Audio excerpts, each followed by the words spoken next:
Voilà, madame, messieurs, bonsoir. C'est l'heure de suivre votre émission hebdomadaire, le rendez-vous pour en savoir plus sur l'actualité dans notre pays, la République démocratique du Congo. Pour ces numéros, nous avons le plaisir de recevoir sur ce plateau monsieur Albert Ambana Mate Zimbombo, qui est président de la société civile citoyenne. Il a plusieurs casquettes. Il va se compléter lui-même parce que je ne peux pas m'attarder à ce qui concerne sa présentation. Monsieur Albert a écrit, on doit en parler aussi dans cette émission, nous sommes au mois de mars dédié à la femme, pourquoi pas Saint-Genré, il va nous dire aussi le nécessaire sur le droit de femmes. Bonsoir monsieur Albert. Bonsoir. Merci d'avoir répondu à notre invitation. Merci bien. En ce qui concerne la présentation, je vous ai convaincu ou bien y a ajouté? Oui, ça c'est bien moi, mais vous aviez bien dit que j'ai d'autres casquettes. En dehors du fait que je sois président de la société civile citoyenne, je suis agent de l'État, je suis directeur au ministère de l'Intérieur en charge de la direction, de la coordination de la décentralisation sectorielle et rapport avec les provinces et les entités territoriales décentralisées. Dans le cadre de la société civile c'est une plateforme, mais dedans il y a des associations. Et là-dedans, je suis aussi président du Centre d'études sur la décentralisation et la gouvernance locale. C'est dans ce cadre que je publie ces livres. Voilà, parce que nous sommes au mois de mars dédié à la femme, il y a un thème pour cette célébration. Que pensez-vous surtout du 8 mars et de tout ce mois où la femme essaie de revendiquer ses droits et que chaque année, il y a toujours un thème que la femme doit intérioriser et s'approprier? Oui, effectivement, je ne le dirai jamais assez. J'ai publié sur la décentralisation. Je fais une allusion entre la décentralisation et la femme. Nous sommes au mois de mars. Eh bien, j'ai toujours soutenu que la femme est une bonne gestionnaire et que la décentralisation, vous voyez, en son temps, nous avions les chargés des finances. Et que par expérience, si on mettait les femmes chargées des finances en ce qui concerne les entités décentralisées, je crois que ça peut faire un plus pour la décentralisation de notre pays. Voilà un peu ça. Vous avez l'ouvrage que vous avez publié en face de vous, Décentralisation politique et administrative. Parlez-nous un peu de l'intérêt de votre publication. Oui. Le vernissage a eu lieu, si je ne me trompe pas, la semaine passée, en sa chute. Oui, effectivement, le livre a été porté sur le fonds baptismaux ce jeudi. Le jeudi passé, je dis ceci, l'intérêt qu'il y a, c'est que la décentralisation, la Constitution, notre Constitution actuelle a consacré la décentralisation comme mode de gestion du pays.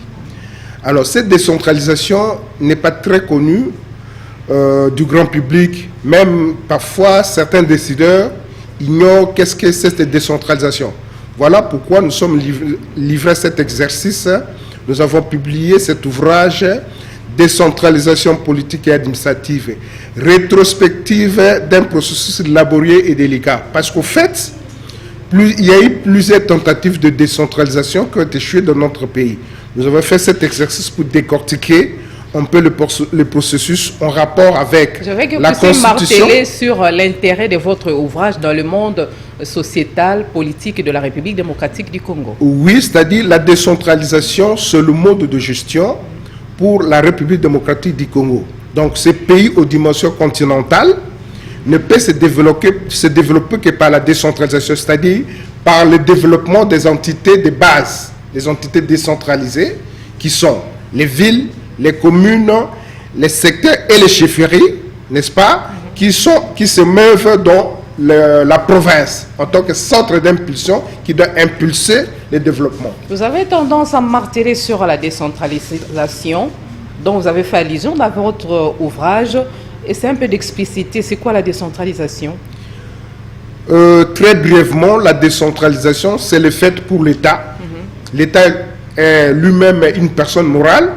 Il crée d'autres personnes morales, comme une province, comme les entités territoriales décentralisées, à qui donne des responsabilités pour lui permettre d'être son répondant à différents échelons de gouvernance, au niveau de la province et au niveau des entités territoriales décentralisées. L'État se dit, je me dessaisis de certaines de mes prérogatives, je charge telle entité pour que cette entité-là soit mon répondant au niveau de la base. C'est ça la décentralisation, brièvement. Vous trouvez que cette décentralisation gagne du terrain dans notre pays? Nous avions dit, et nous l'avions expliqué dans le livre, la décentralisation connaît beaucoup de problèmes. Donc la population et même certains décideurs n'arrivent pas à s'approprier la décentralisation. Parce qu'en fait, cette décentralisation est tributaire de plusieurs lois. Vous êtes en train de voir comment ça se passe dans des provinces. Tout ça, c'est parce que les gens ne se sont pas encore suffisamment appropriés le processus de décentralisation. Parce qu'au fait, la décentralisation, c'est un processus. Hein, on doit y aller méthodiquement et systématiquement. On s'est dit la décentralisation a ses principes. Si réellement, au niveau de la décentralisation, parce qu'on parle de ça, vous avez mis un accent particulier dans votre ouvrage, vous martelez sur le bien fondé de la décentralisation. Quels sont les principes d'une bonne décentralisation? Ok. La décentralisation, il y a des principes. Un principe, prenons le principe de la subsidiarité, de la décentralisation. Expliciter les mots mais savants. Ça veut dire quoi? Ça veut dire ce qui devrait être fait à un certain niveau devrait être fait par ce niveau-là. Ça veut dire quoi? Il ne faut pas que l'État central puisse se substituer aux provinces. Il ne faut pas que les provinces puissent se substituer aux entités territoriales décentralisées. C'est-à-dire quoi? Notre constitution actuelle a réparti les compétences entre l'État central et les provinces. N'est-ce pas? Il ne faut pas que l'État central puisse exercer les compétences qui sont réservées aux provinces. Parce que quand vous lisez notre constitution, l'article 202, 203 et 204, on vous parle des compétences exclusives de l'État central. Vous avez des compétences exclusives des provinces et vous avez des compétences concurrentes entre l'État central et les provinces, c'est-à-dire les compétences que les deux échelons de pouvoir peuvent exercer. Voilà. La décentralisation a ses principes. Voilà, vous venez là d'expliciter par rapport aux principes. Il y en a 4, si je ne me trompe pas. Ouais. Vous avez fait allusion à tout ça dans votre ouvrage intitulé « Décentralisation politique et administrative ». Et c'est un peu d'expliciter chaque principe et le bien fondé de chaque principe. Voilà. Ok. Je parlais de la subsidiarité et j'ai expliqué, n'est-ce pas, qu'il ne faut pas que l'État central puisse se substituer à l'autre échelon de pouvoir, c'est-à-dire aux provinces, parce que les compétences des provinces sont des compétences des provinces. Nous avons par exemple le principe de la territorialité, n'est-ce pas? Nous avions dans ce pays 11 provinces, aujourd'hui nous sommes à 26 provinces. Les provinces sont divisées en territoires, en villes, en communes, n'est-ce pas, en secteur et chefferie. Donc, chaque entité a, comment dire, un espace qui lui permet, hormis les compétences, mais un espace qui lui permet d'agir. OK? Ça, c'est le principe de la territorialité, de la décentralisation. N'est-ce pas? Voilà. Donc, la décentralisation, c'est une importation, parce qu'au fait, elle est née aux États-Unis. L'État qui a permis que ce principe, enfin, ce mode de gestion soit d'application depuis 1789.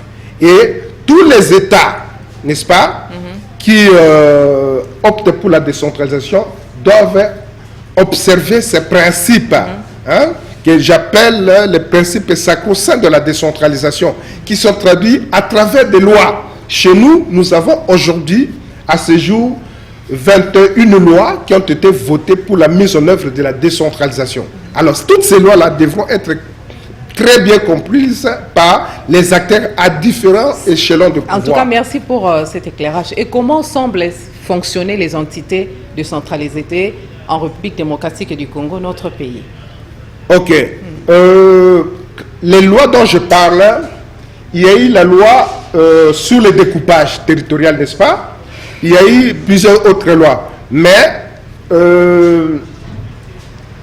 la province, jusque-là, la décentralisation semble s'arrêter au niveau de la province. Or, la province n'est pas l'objectif ultime de la décentralisation. Ok. L'objectif ultime de la décentralisation, c'est le développement des entités de base. C'est-à-dire, une commune, vous demandez aux gens qui y voyagent, on vous dira que vous allez dans une commune, vos besoins sont Donc, le problème de la décentralisation se pose avec acuité dans notre pays. La décentralisation jusque-là n'est pas encore comprise et n'est pas encore appliquée convenablement. Je vous donne un exemple. Comment procéder, là je vois l'État par exemple, pour pouvoir remédier à cette réalité qui empêche le bon fonctionnement des entités territoriales par exemple? Oui, justement, c'est-à-dire, on ne le dira jamais assez, la décentralisation est tributaire de la volonté politique. Okay. Il faudra que le politique ait la volonté d'impulser le processus de décentralisation.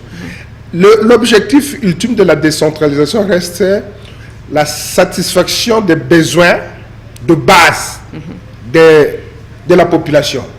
Or, quand vous regardez par exemple dans l'arsenal juridique qui organise la décentralisation chez nous, l'on vous dira par exemple que la création des services, parce qu'il faut faire le distinguo entre les entités territoriales décentralisées et les provinces, parce que ce sont deux personnes morales différentes.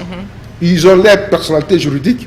Une commune peut créer sa propre société de transport, ainsi de suite. Monsieur Jacques Longana, mais qui sont censés gérer les entités territoriales? Les entités territoriales, il y en a de deux ordres. Nous avons des entités territoriales déconcentrées, nous avons des entités territoriales décentralisées. Les entités territoriales déconcentrées sont animées par les agents de l'État qui sont nommés par le pouvoir. Mais en ce qui concerne les entités territoriales décentralisées, c'est-à-dire les villes, les communes, les secteurs et les chefferies, nous sommes censés, donc ceux-là sont gérés, animés par les maires de ville pour les villes, les bourgmestres pour les communes, les chefs de secteur pour les secteurs et les chefs de chefferies pour les chefferies. Voilà. Et le problème qui se pose jusqu'à aujourd'hui, c'est que les animateurs des entités territoriales décentralisées n'ont pas encore été votés. Donc, il faut organiser les élections au niveau, les élections municipales, communales et locales pour permettre à ces entités d'avoir des animateurs votés. La décentralisation est très impérieuse dans chaque pays, dans le pays respectif du monde. Mais quelle est son importance? Là, on fait allusion à notre pays, la République démocratique du Congo. Ok. La décentralisation, c'est un mode de gestion du pays. Voilà. C'est-à-dire, si vous optez pour la décentralisation, dans le cas contraire, c'est la déconcentration. Or, la déconcentration amène à la dictature. Parce qu'entre la centralisation plutôt, la centralisation du pouvoir et la dictature, il n'y a qu'un pas. Vous êtes dans un pouvoir déconcentré, enfin centralisé, et bien, très rapidement, vous tombez dans la dictature. C'est comme ça que Mobutu a été chez nous. L'ouvrage est là. Oui. Il y a un public cible. Oui, écoute, l'exercice auquel nous sommes attelés, c'est un effort de vulgarisation de la décentralisation. Donc, cette décentralisation, il faudra d'abord que les élus du peuple et les responsables au niveau le plus élevé, parce que ce sont eux qui doivent impulser. Vous avez ciblé de prime abord les élus du peuple. Absolument, absolument, parce que c'est sur eux que repose cette décentralisation, et d'abord, et puis les décideurs à différents échelons de pouvoir. Et ces livres, est-ce qu'on peut retrouver ça? Il y a des points de vente. Les prix est accessible à toutes les bourses? Bon, écoutez, le livre est à la portée de toutes les bourses. Et jusque-là, nous allons le mettre sur la place publique. Nous allons très bientôt arrêter un programme de la promotion du livre que nous recommandons, en tout cas, à tous les citoyens de lire, parce qu'il faudra que nous puissions comprendre pourquoi notre pays ne se développe pas. Et ça, je l'ai dit dans ce livre-là. J'ai dit que la décentralisation, c'est le passage obligé pour le développement de la République démocratique du Congo. Sinon, on aura des entités sous-développées et ce sous-développement va rejaillir sur le développement du pays. Donc la décentralisation, on le dit toujours, si vous voulez garder un trésor, il faut le mettre dans un livre. Parce que le noir en général, et les Congolais en particulier n'ont pas cette culture de la lecture. Alors, vous êtes pommonné pour apprêter un livre. Le vernissage est intervenu la semaine dernière. Par rapport à cette réalité, à cet adage, quelle est votre opinion? Non, nous n'allons pas croiser les bras, nous n'allons pas laisser tomber les bras. Nous sommes obligés d'appeler les gens à comprendre que la décentralisation, c'est le passage obligé. Alors, je leur demande de faire un effort de lire. Ce n'est pas parce que les Congolais ne lisent pas qu'ils ne vont jamais lire. Moi, je leur demande de faire un effort, de se procurer cet ouvrage et de lire et de comprendre, de s'approprier la décentralisation. Parce que parmi les axes stratégiques pour la mise en œuvre de la décentralisation, le premier axe, c'est l'appropriation de la décentralisation. Il faudra que la population, il faudra que vous, les journalistes, il faudra que les politiciens, il faudra que les députés s'approprient la décentralisation. Albert Longwana, vous êtes auteur d'un ouvrage qui parle de la décentralisation. Essayez de nous parler de la problématique de la décentralisation en RDC. Le hic de la décentralisation dans notre pays, c'est l'appropriation. Il faut que les gens comprennent ce qu'est cette décentralisation. Parce que très souvent, les gens confondent décentralisation et découpage territorial. Le découpage territorial, c'est pas ça la décentralisation. Bien sûr, il y a ce besoin-là de proximité géographique. Quand je parlais de la territorialité, j'ai dit une entité décentralisée, une province se meut dans un espace déterminé, à ses limites, n'est-ce pas? Mais on ne peut pas confondre décentralisation et découpage territorial. Parce qu'on peut découper sans décentraliser. La décentralisation, c'est le transfert des compétences. Il faudra que les entités territoriales décentralisées et les provinces qui, chez nous, sont des entités territoriales régionalisées, exercent les compétences qui leur sont dévolues par la Constitution et par les différentes lois. Puisque c'est une façon, une manière de gérer, alors, est-ce qu'on peut connaître l'historique de la décentralisation à RDC? C'est l'exercice auquel nous nous sommes livrés, parce qu'au fait, nous avions parlé de la décentralisation politique administrative rétrospective d'un processus laborieux et délicat. Nous avions commencé d'abord avant l'indépendance, du temps de l'État indépendant du Congo belge d'abord, dans l'État indépendant du Congo, nous avions la direction du pays qui se trouvait en Belgique, qui est dictée de loi à partir de la Belgique et qui était d'application ici. Après, la Belgique récupère notre pays, parce qu'au fait, au début, c'était la propriété privée du roi Léopold II, qui en disposait comme il attendait. Il est dicté de loi à partir de la Belgique et qui était d'application ici. Et après, quand le royaume de Belgique a récupéré cet espace entre les mains du roi Léopold II, nous sommes devenus Congo belge. Eh bien, nous avions installé notre capitale, le premier capital, à Boma, n'est-ce pas? Oui. Et il y a eu un gouvernement local qui s'est chargé de quelques matières, entre autres les finances, et ainsi de suite. Et après, ça a évolué. À l'indépendance, nous avions eu 6 provinces, 9, 11, et voilà, ça a évolué comme ça. Mais toutes ces tentatives ont échoué. Nous en avons 24. Nous en avons 24. Mais dites-vous que ces provinces-là... Qu'est-ce qui était avantageux selon vous, s'il faut faire une petite analyse comparative avec la réalité des 11 provinces ou 24 maintenant, c'est avantageux. Là, je vois, parce qu'avec 24 provinces, on peut parler de la décentralisation de plein pied. Et avec les 11 provinces, la décentralisation était de moins en moins. J'ai souvent entendu les gens dire que nous avions 11 provinces, pourquoi nous sommes allés à 26, alors que non.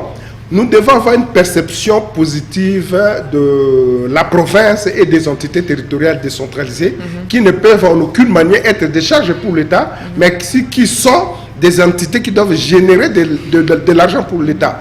Je vous donne un exemple tout à fait simple. Autrement dit, l'éclatement des provinces. Oui, justement. Quel est le gain? Non, c'est-à-dire quoi? Plus, voilà. C'est-à-dire quoi?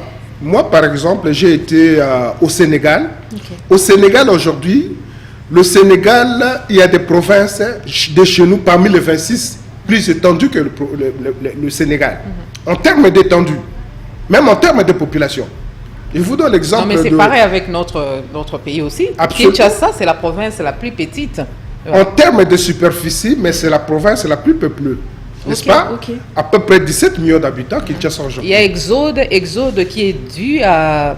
Absolument. À la pauvreté, alors, je dis ceci. L'économie est au rabais, absence du travail. Alors, absolument. Il faut les simplement gens organiser regagner la capitale. Absolument. Il faut simplement organiser comment gérer l'État aux différents échelons.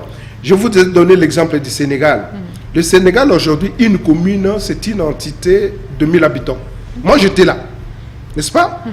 Je suis allé même jusqu'au Fatick, à la province du président Macky Sall, n'est-ce pas? Dans le cas de la décentralisation. Il y a moyen de prendre le problème de la décentralisation à bras le corps. À bras le corps, je me dis que les résultats soient probants. Parce que maintenant, là, bien qu'il y a décentralisation, mais il n'y a pas du concret. Hein? La population vit la morale en berne, surtout cette population de l'Est. Il y a l'insécurité grandissante. Le peuple ne mange pas à sa faim, ainsi de suite. Quel est le bien fondé de la décentralisation au moment où ça ne résout aucun problème? Non, la décentralisation a l'avantage de permettre aux entités périphériques de l'État de créer des richesses pour faire face aux besoins sociaux de base, n'est-ce pas? C'est-à-dire, vous allez dans un secteur, le secteur peut générer de l'argent pour construire des ponts, peut faire face à certains besoins primaires de leur population. C'est ça l'objectif de la décentralisation. Mais qu'est-ce qui se passe chez nous? Aujourd'hui, la loi chez nous dit une commune, c'est une agglomération de 20 000 habitants. Mais vous êtes à Kinshasa, allez à Kimbanseke, c'est 3 millions d'habitants. Dis-moi. Donc, Kimbanseke est sous-administré. Très enclavé. Sous-administré.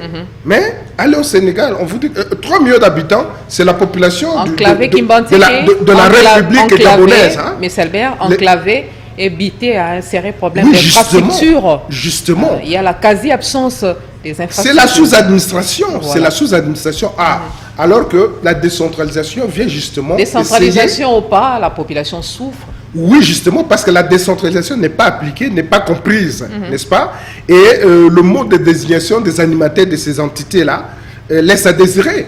Aujourd'hui, je le dirais sans embâche que les secteurs qui sont les entités de base pour impulser le développement de nos provinces, aller dans des secteurs aujourd'hui, ça devient l'apanage des semi-lettrés, alors que ça devait être des licenciés déjà outillés qui devaient, n'est-ce pas, élaborer des plans de développement, élaborer des projets de développement, et ils peuvent financer. Et pour ça, la loi le permettent, n'est-ce pas? Les lois sont favorables à ce qu'une entité puisse effectivement être libre, puisse disposer de la libre administration des provinces. C'est-à-dire prendre des engagements, prendre des crédits pour investir et créer de la richesse localement. Que pensez-vous du projet relatif au développement de 145 territoires initié par le chef de l'État faisant allusion à la décentralisation? Oui, c'est un projet qui est le bienvenu parce que l'arrière-pays est vraiment enclavé.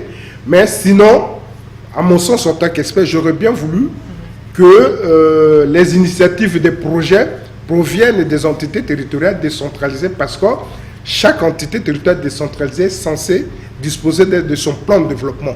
Et si vous avez de l'argent à donner, vous donnez selon le plan de développement qui est le besoin exprimé par l'entité.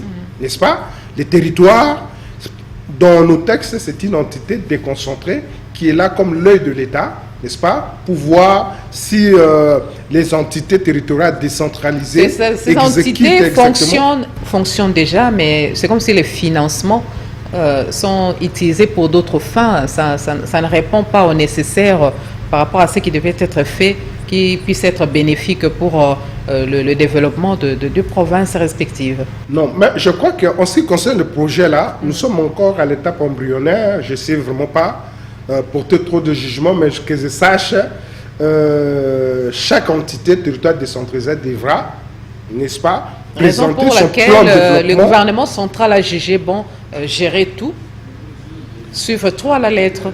Oui, mais j'aurais bien voulu, en tant qu'expert, que les entités territoriales décentralisées présentent leur plan de développement et que l'État central puisse financer, n'est-ce pas, les projets qui sont dans ces plans de développement, parce que ça vient d'eux. Et qu'il y ait les suivis. Comment? Qu'il y ait du suivi.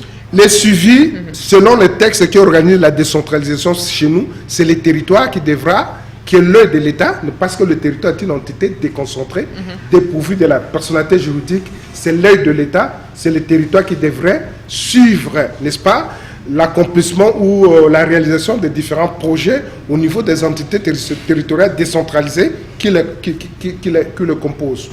Pourquoi vous n'avez pas intitulé votre ouvrage « La décentralisation et la lutte contre la corruption », par exemple? Non, on ne va pas tout embrasser à la fois. Ici, nous parlons de la décentralisation, n'est-ce pas? Il faudra d'abord que les gens comprennent c'est quoi cette décentralisation. La décentralisation est transversale, hein? Ne vous en faites pas. La décentralisation est transversale, et ça, j'en ai même parlé là. La transversalité de la décentralisation, ça touche plusieurs secteurs, n'est-ce pas? Parce qu'une entité territoriale décentralisée, hein, a la personnalité juridique, élabore des normes de gestion. Là où il y a la corruption, la décentralisation n'aura pas sa raison d'être, où la décentralisation va souffrir de plusieurs maux. Non, la décentralisation, les entités territoriales décentralisées bien fonctionner, voilà. Et les provinces doivent se conformer aux lois. Le problème de notre pays, c'est que les gens ne respectent pas les lois, n'est-ce pas? Un animateur d'une entité territoriale décentralisée qui détourne, qui accepte une corruption. Mais les lois sont là pour s'occuper de lui. Voilà, mais c'est Albert Angbana Maté Zimbombo, pour ceux qui ont pris l'émission en cours. Il est l'auteur de l'ouvrage intitulé « Décentralisation politique et administrative ». C'est lui notre invité de ce soir. Qu'est-ce que le paysan gagne du processus de la décentralisation? Oui, justement, c'est-à-dire avec la décentralisation, les projets de développement des entités territoriales décentralisées sont l'émanation des paysans, n'est-ce pas? C'est les paysans qui se réunissent et qui disent « nous avons besoin d'un pont sur cette rivière pour que nous puissions amener nos produits dans tel ou tel autre marché. Vous voyez, c'est ça l'avantage de la décentralisation. Plutôt que qu'ils attendent que on a construit ça pour vous, un hôpital, alors qu'ils attendaient un pont. Voilà, c'est ça la différence qu'il y a entre la décentralisation et la centralisation de pouvoir. Donc vous êtes pour que les découpages territoriaux apportent du bonheur aux Congolais? Moi, personnellement, je me dirais que ce découpage-là n'est pas encore arrivé à la fin. Je vous dis que la loi chez nous dit que une commune, c'est une agglomération de 20 000 habitants. Mais nous avons des communes de 3 millions d'habitants. Je vous ai parlé de Kimbantseke. Kimbantseke, ça fait la population de la République du Gabon, n'est-ce pas? Mais dis-moi un peu, 3 millions d'habitants, allez voir le budget de la commune de Kimbantseke. C'est qu'il y a un problème, n'est-ce pas?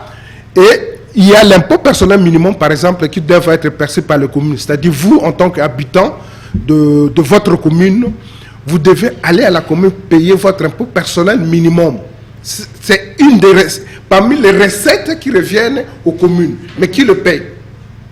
À 3 millions d'habitants, on ne sait pas qui a payé, qui n'a pas payé. Voilà pourquoi on dit 20 000 habitants, c'est mieux pour notre pays, parce qu'ailleurs au Sénégal, c'est 1000 habitants une commune.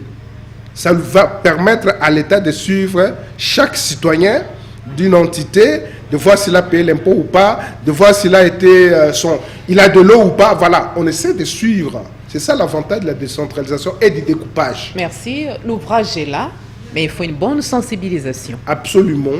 Et là, comment comptez-vous procéder? Oui, moi je me jette déjà à l'eau. Je commence par publier ces livres-là. Et il faudra que les autres fassent autant pour que la population s'approprie le processus de décentralisation. Parce que c'est le passage obligé pour le développement du pays. Sinon, nous allons continuer avec la sous-administration aujourd'hui. La sous-administration rime avec le sous-développement. L'ouvrage, c'est pas gratuit, hein? Non, ça s'achète parce que voilà, ça s'achète. Ça a un coût, hein? Il faudra que je récupère le coût et que je puisse multiplier pour que je puisse aussi le mettre à disposition de tout le monde, des gens de l'arrière-pays, voilà. Ça vous a pris combien de temps pour arriver à prêter cet ouvrage qui est nécessaire, attendu, voilà, surtout, je me dis, dans les milieux universitaires, parce que la jeunesse doit apprendre tout maintenant, parce que c'est cette jeunesse qui est l'avenir de demain. Comment comptez-vous procéder? Vous ne pensez pas d'organiser des conférences dans le sens de vulgariser le message ou l'intitulé de votre ouvrage qui martèle sur la décentralisation politique et administrative? Absolument, absolument. Vous verrez, vous allez voir que ce livre a été préfacé par le président de l'Assemblée provinciale de la ville de Kinshasa. Okay. Il a été posté-facé. Honorable Mpoika Dima. Oui, il a été posté-facé par le président de l'Assemblée provinciale du Congo central, Jean-Claude Mvemba. Voilà. Nous allons mener une campagne de vulgarisation en commençant par les assemblées provinciales et nous devons aller dans les universités pour que les jeunes gens qui sont en train d'étudier puissent lire ces livres-là et comprendre qu'est-ce qu'est la décentralisation, n'est-ce pas, pour qu'eux aussi à leur tour puissent le vulgariser. Quel est l'avenir du territorial en République démocratique du Congo? La territoriale, c'est la gestion même du pays. Okay. Et nous avions opté pour la décentralisation comme mode de gestion, n'est-ce pas? Il faudra absolument que nous puissions arriver à impulser la décentralisation pour que le pays soit administré. Sinon, nous allons demeurer dans l'état actuel de la sous-administration. Et je le dis, et je le dirai jamais assez, la sous-administration rime avec le sous-développement que nous devons bannir, nous devons lutter pour qu'il y ait décentralisation effective, qu'il y ait création de richesses au niveau de la base. Vous pensez que c'est opportun de réviser la Constitution pour arriver, pour qu'on fasse marche en arrière, qu'on puisse retourner, revenir à l'ancien système de 9-10 provinces? Je le dirai jamais assez. Les provinces chez nous, les 26 provinces pour un sous-continent, c'est même insignifiant. Si je dois considérer, je te donne un exemple, hein.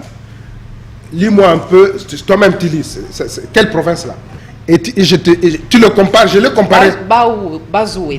C'est combien un autre pays?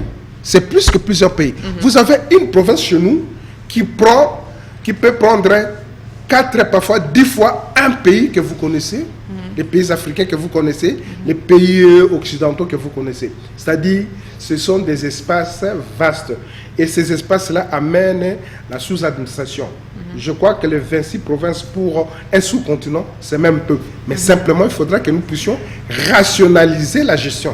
Est-ce qu'une ville comme Kinshasa, avec 24 communes, vous croyez que l'on peut gérer Kinshasa avec 24 communes?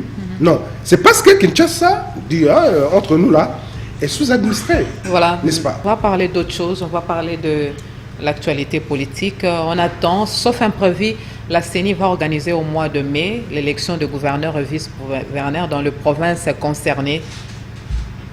Ça vous inspire quoi, ces élections? Oui. Il y a comme ça des crises institutionnelles dans les provinces. J'en parle là. Je crois qu'en dehors du fait que les gens peuvent stigmatiser le comportement des députés provinciaux, mais je crois qu'il y a quelque part aussi le problème de profit des animateurs de province. J'en parle là. Quand je parlais des critères d'un bon gouverneur, j'en parle dans cet ouvrage-là, je parlais des 10 critères d'un bon gouverneur, je crois que le profit des animateurs de province pose problème. Comment expliquer qu'un homme qui a été ministre au gouvernement central, autant de fois, partout où il est passé, il a laissé les cadavres dans des placards, vous en faites un gouverneur, vous vous attendez à quoi? Il y a un problème de profit des animateurs, effectivement, n'est-ce pas? Ce qui vaut pour les provinces vaut aussi pour les autres entités, territoire, ville, commune, ainsi de suite, secteur chefferie par là. Donc, il y a aussi un problème de profit des animateurs pour que nous puissions, n'est-ce pas, mettre fin aux crises récurrentes. Il n'y a pas que les députés provinciaux, mais il y a aussi un problème de profit des animateurs de ces provinces-là. Qu'est-ce que vous voulez qui remplace ces gouverneurs qui sont en train de partir ou bien qui sont partis? Vous pensez que l'IGF est censé être derrière la CENI pour que ce scrutin puisse se dérouler sans embâche? Bon, je ne sais pas le scrutin qui est non, écoutez, la loi dit, et je l'ai dit dans cet ouvrage-là, que les finances des provinces et des entités territoriales décentralisées sont contrôlées par l'inspection générale des finances et par la Cour des comptes. Ça, c'est son travail. Parce que la CENI même, la centrale électorale est butée jusqu'à maintenant à un sérieux problème de financement. Ça, ce sont des problèmes politiques. Moi, je reste dans ma décentralisation. L'IGF va contrôler la gestion des provinces et des ETD. Et c'est ce que nous attendons de lui, qu'il puisse un peu voir qu'est-ce qui se passe dans la gestion des provinces et des ETD. Parce qu'il n'est quand même pas normal que la rétrocession qu'est l'État central, le gouvernement central, on va pour les ETD, les entités territoriales décentralisées, soit détournées par les provinces. Voilà. Là, c'est pas normal. Voilà. Ça, c'est là qu'intervient l'IGF. Moi, je l'attends là-bas. Voilà, chapeau bas pour cette initiative d'apprêter un ouvrage de plus dans les bibliothèques de Kinshasa. On ne peut pas clôturer cette émission sans faire allusion à la situation en Ukraine. Ça préoccupe au plus haut point. La population de l'Ukraine vit la morale en berne à cause de cette guerre imposée injustement par la Russie. Ça vous inspire quoi, cette réalité? Moi, je crois que,